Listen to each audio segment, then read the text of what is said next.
సభని పొద్దాక స్టాల్ చేస్తా ఉన్నారు. ఆ రోజా గారు ఇష్టం వచ్చినట్టు బండ బూతులు మాట్లాడుతూ ఉంది. నిండు అసెంబ్లీలో ఆమె మీద, రోజా ఆంటీ గారి మీద కూడా చర్య తీసుకోమని కోరుతున్నాం అధ్యక్ష.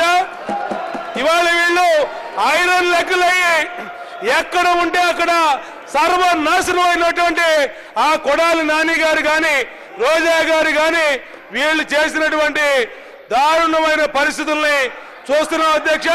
దయచేసి వీళ్ళ మీద చర్యలు తీసుకోమని.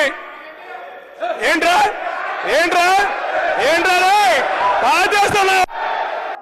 ఆయన అనుభవం ముందు అసలు ఆమె చంద్రబాబు నాయుడు గారి యొక్క కాలి గోటికి రోజా సరిపోదు. కానీ ఆమె అసలు రన్నింగ్ కామెంటరీ చాలా దారుణంగా ఉంది.